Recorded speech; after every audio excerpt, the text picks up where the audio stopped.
Next on NewsWatch 12 at 6, we're continuing to track the impacts of federal funding freezes here in our region, how it's affecting the city of Talent as they continue to rebuild after the Alameda fire. And Governor Tina Kotek says affordable housing will once again be a top priority. What you need to know about House Bill 2138. And the damp weather that we've seen so far in March does look to continue in the days ahead, tracking more rounds of rain and higher elevation snow. The details coming up. Live, local, late breaking. This is NewsWatch 12 at 6. Federal funding freezes continue to affect communities in Oregon, including right here in Southern Oregon, where we're still recovering from the 2020 fires. Funding freezes, layoffs, and rescinded grants are impacting many parts of our community. Thank you for joining us tonight. I'm Haley Gravitt. NewsWatch 12's Rocky Walker spoke with an organization working to rebuild the urban tree canopy lost during the Alameda fire and how the funding freeze is affecting them.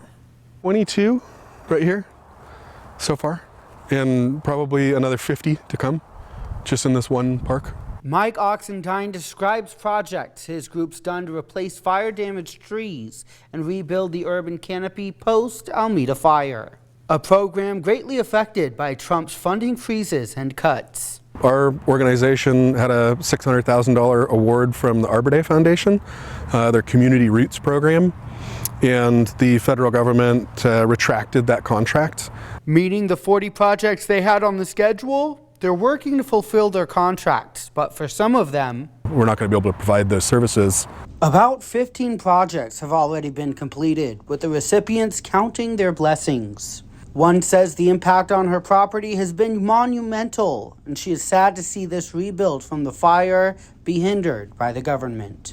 So many people were behind this project, and I know a lot of them and have put sort of their heart and souls into making this happen. So it's just devastating to hear that it's not going to be happening right now. Being a program that aims to help the disadvantaged and fire-affected communities, they say providing shade and a screen of fire resistance through the trees can be life and death. Not having trees in an urban area, in particular manufactured mobile home parks, it puts people's lives at risk. That screen against flames and embers is what left Mary Gormans as one of the only unburned properties around in the Alameda fire. She says it will never be the same, but the work that was done helps her feel like she's moving forward. I mean, I lost all of it, my fencing and all the trees and the shrubs. So, you know, it just brings back that feeling of normalcy, right? As they work to find other funding streams to meet the need the community faces, the group rethinks how they will fund projects moving forward. And we always thought that, you know, you're backed by the federal government. The federal government is one of the ones that you can trust to fulfill its obligations, and we're finding that's not the case. Reporting in Talent, I'm Rocky Walker. Now let's take a live look out at Talent right now. This view brought to you by the Camelot Theater. A fairly calm day out there today, but changes are on the way. Let's check in with Storm Tracker 12 Chief Meteorologist Matt Hoffman for a look at our conditions tonight. Yeah, apart from a few lingering showers from over the weekend, it was fairly quiet today. Take a look outside right now on our NewsWatch 12 Weather Cam network. Temperatures are starting to cool off, but clouds are on the increase ahead of our next storm system.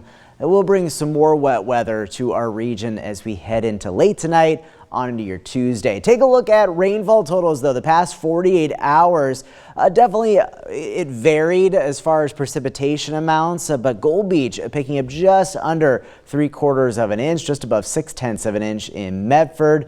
We picked up 4,800ths in Grants Pass, lighter amounts in Klamath Falls, Cave Junction, and Lakeview only seeing 3/100ths of an inch.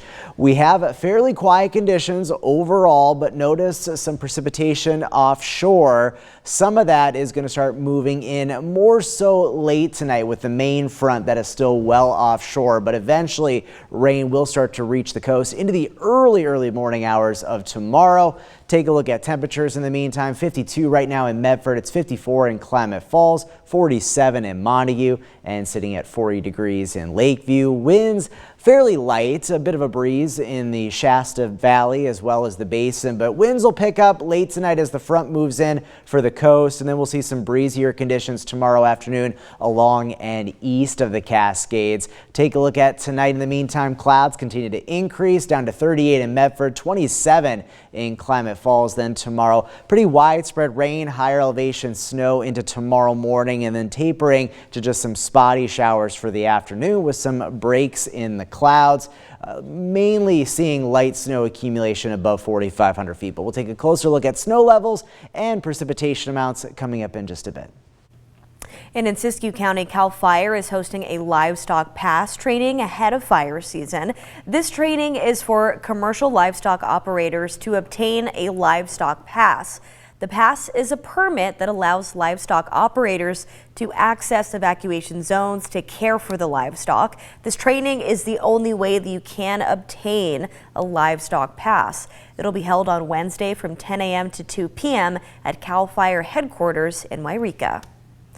And continuing coverage tonight, California Governor Gavin Newsom has proclaimed a state of emergency. This is to fast-track forest management projects with ongoing efforts to protect communities from wildfire. The state of emergency was proclaimed following the Los Angeles wildfires. The proclamation will suspend environmental regulations to expedite fuel reduction projects, and it will allow non-state entities to conduct fuels reduction work.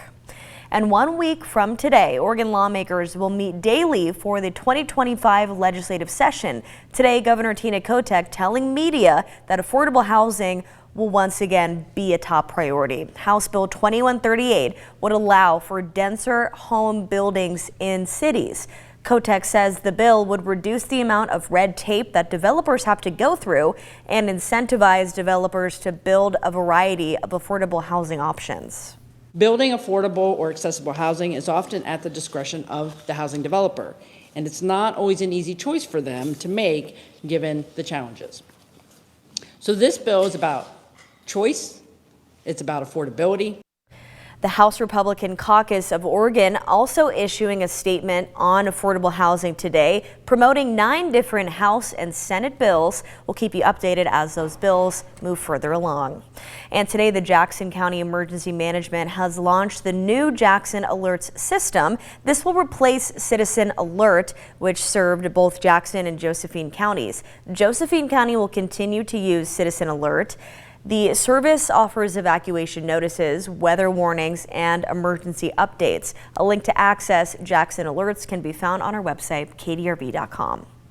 And with the House budget calling for $2 trillion in cuts, people are asking if it will impact food assistance. The Ashland Community Food Bank says if we see a reduction of SNAP and WIC programs, this will drastically increase the need. Demand already spiked 100% when COVID relief benefits ended.